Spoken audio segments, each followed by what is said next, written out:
안녕하세요. 알아두면 삶이 힘이 되는 채널 매일 3분입니다. 요즘 금리가 올라가면서 많은 분들이 자산을 은행의 예적금 상품으로 옮기고 있는데요. 과연 이게 현명한 방법인지 그리고 안전한지를 알려드릴게요. 조금만 집중하시면 소중한 내 재산을 지키는 데 도움이 되실 거예요. 2019년 말 발생한 코로나로 인해 자산 가격이 폭락하자 이를 막기 위해서 세계적으로 유례없을 만큼 많은 유동성이 공급됐어요. 이렇게 시장에 돈이 넘치다 보니 부동산, 주식, 코인 등 자산 가격이 일제히 폭등하기 시작했는데요. 산이 높으면 골도 깊다고 그 당시 끝없이 오를 것만 같은 자산 가격은 빠르게 오른 만큼 빠른 속도로 떨어지고 있어요. 부동산은 2021년 말을 정점으로 하락을 넘어 폭락 중이고요. 주가도 2022년 1월을 정점으로 큰 폭으로 하락한 상태예요. 게다가 코인은 하락 폭락을 넘어서 거래소 자체가 파산하는 지경까지 이르게 되었어요. 이러다 보니 사람들은 불안한 마음에 조금이라도 안전한 곳으로 자산을 옮기고 있어요. 게다가 최근 금리가 높아지다 보니 안전하면서 금리가 좀이라도 높은 예적금으로 자산 쏠림 현상이 급격하게 나타나고 있어요. 2022년 12월 20일을 기준으로 예금금리는 최대 5.4%, 적금금리는 가입 조건과 가입 금액 한도가 있지만 최대 13.7%를 부양하는 상품까지 나와 있어요. 하지만 최근 부동산 가격의 폭락과 예대 마진의 축소로 제2금융권들의 부실 위험이 높아진 상태예요. 게다가 내년은 경기가 더 안 좋아질 것으로 예상이 됨에 따라 더욱 우려가 되는 것이 사실이에요. 그런데 이런 상황에서 좀이라도 금리를 높여주는 곳으로 예적금을 옮기는 것이 과연 옳은 방법일까요? 이 궁금증을 해결하기 위해서는 예금자 보호법에 대해서 알아야 해요. 예금자 보호법이란 금융회사가 파산 등의 사유로 고객의 예금을 지급하지 못하게 되는 경우 정부가 일정한 금액 범위 내에서 예금액을 보장해주기 위해 제정한 법이에요. 그런데 예금한 금액을 정부가 무한대로 보증한다면 아무리 부실한 은행이라도 이율만 높여준다면 거기로 돈이 몰릴 거예요. 그렇게 되면 오히려 우량한 은행들이 피해를 보게 되겠죠. 그래서 모든 금액을 다 보호해주지 않고 일정 한도 내에서만 보호해주고 있어요. 얼마까지 보호가 되나? 모든 금액을 보호해주면 좋겠지만 예금자 보호제도는 각 금융기관마다 원금과 이자 포함해서 최고 5천만 원까지 보호가 되고요. 5천만 원을 초과한 금액은 보호하지 않아요. 예를 들어 국민은행에 7천만 원, 우리은행에 5천만 원, 저축은행에 3천만 원을 저축하고 있다면 이 모든 은행이 파산했다고 할 때 국민은행에서는 7천만 원 중 5천만 원까지만 보호를 받고 나머지 2천만 원은 돌려받을 수 없어요. 그리고 우리은행과 저축은행에 5천만 원과 3천만 원의 예금은 5천만 원 미만이기 때문에 모두 돌려받을 수 있어요. 그럼 각 은행별로 5천만 원씩 저축하면 되겠구나 생각하실 텐데요. 위에서 원금과 이자 포함 5천만 원이라고 말씀드렸잖아요. 그래서 5천만 원을 예금 시 그동안 붙은 이자는 못 받고 원금 5천만 원만 돌려받게 되는 거예요. 그래서 좀 더 현명하게 예금을 한다면 은행 이율을 감안하셔서 5천만 원보다 조금 낮은 금액을 저축하시는 게 좋아요. 원금과 이자 합쳐서 5천만 원 이하라면 모두 돌려받는다 이해되시겠지만 사실 이자는 또 모두 다 돌려받지 못할 수 있어요. 이자는 금융사에 약속한 약정이자와 예금보호공사가 결정한 이자가 있는데 이 중에서 낮은 금액으로 지급을 해줘요. 예금자 보호공사 결정이자는 시중은행 등 1년 만기 정기적금 평균 금리를 감안하기 때문에 가입한 예금 상품의 이자보다 낮을 수 있는데 보통 이 낮은 이자 금액을 돌려받게 된다 생각하시면 돼요.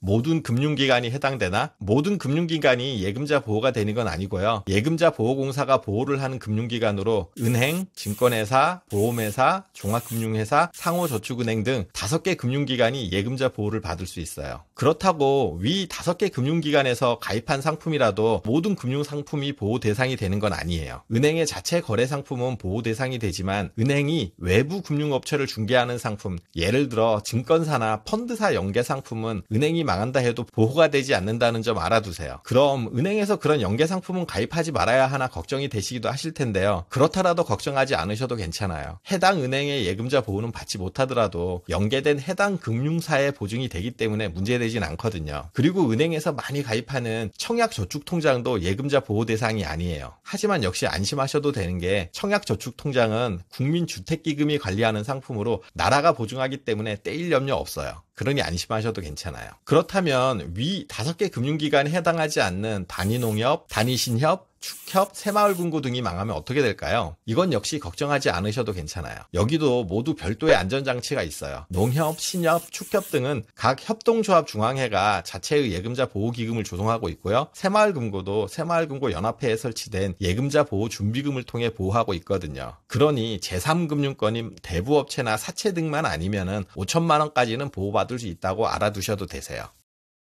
그럼 5천만 원 한도 내에서는 모두 돌려받나? 위에서 보험회사도 예금자 보호가 된다고 말씀드렸는데요. 보험사는 납입한 금액이 5천만 원 미만이라도 모두를 다 돌려받지 못할 수 있어요. 보험사는 납입금을 기준으로 보호해주는 것이 아니라 보험회사가 파산하면 그날 해지했을 때 환급 금액만큼만 보호를 해준다고 보시면 돼요. 예를 들어서 지금까지 3천만 원을 납입했지만 파산일 기준으로 환급 금액이 1천만 원이면 이 금액만 돌려받고 나머지 2천만 원은 돌려받지 못하는 거예요. 보험은 예금 상품이 아니기 때문에 그동안 보장받은 만큼을 빼고 나머지를 돌려주는 개념이라고 생각하시면 되세요. 보험사 상품 중에 펀드나 투자 실적에 따라 금리가 달라지는 변액보험도 있는데요. 예전에는 보호가 되지 않았어요. 하지만 법이 개정됨에 따라 2016년부터 1인당 5천만 원 한도 내에서 역시 예금자 보호가 되니 변액보험은 걱정하지 않아도 괜찮아요.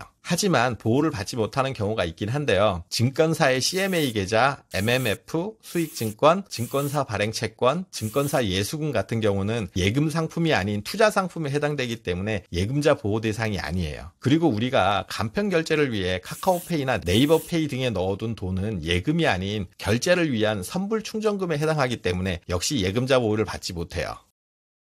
5천만 원을 초과한 금액은 한 푼도 보호받지 못하나 5천만 원까지는 예금자 보호법에 따라 보호를 받지만 그 초과 금액은 상황에 따라서 받을 수도 있고 받지 못할 수도 있어요. 해당 금융기관이 파산하면 예금자 보호공사가 예금 채권자의 지위로서 파산 절차에 참여해 해수 가능한 금융사 자산을 채권자들의 채권액에 비례해서 되돌려주기 때문에 운이 좋으면 전부 돌려받을 수도 있고 때에 따라 일부를 돌려받거나 남은 자산이 없을 경우 돌려받는 금액이 아예 없을 수도 있어요. 그러니 여러 금융사에 5천만 원 미만씩 분산 예치하는 것이 현명한 방법이지만 자산이 많은 분들의 경우 각 금융사마다 5천만 원 한도 내에서 예치하는 것이 불편하실 수도 있어요. 이런 경우 한도에 구애받지 않고 모두 돌려받을 수 있는 방법이 있어요. 바로 우체국 예금에 가입하는 것이에요. 우체국은 금융기관이 아닌 정부기관이기 때문에 아무리 금액이 크더라도 우체국이 주관하는 예금, 적금, 보험 상품은 전액 보장이 돼요. 그러니 여러 금융기관에 분산하는 것과 우체국 예적금 상품의 금리 차이가 크지 않다면 우체국에 한꺼번에 예금하시는 것도 방법이 될 거예요. 오늘은 어떻게 예금해야 예금자 보호를 통해 내 자산을 지킬 수 있는지 설명드렸는데요. 높아지는 이자 때문에 예금이나 적금 등을 가입하시려고 준비하시는 분들 있으시죠. 오늘 내용 잘 확인하시고 금융기관별로 이자를 감안해서 5천만 원보다 조금 적은 금액으로 예치하시는 것이 내 재산 한 푼까지 지키는 방법이란 점 명심해 주세요. 오늘 정보가 도움되셨다면 구독, 좋아요, 알림 설정 해주시고요. 다른 궁금한 사항이 있으시면 댓글로 남겨주세요. 더 유익한 영상으로 찾아뵙겠습니다. 저는 매일 3분 대표 큐레이터 송한결이었습니다.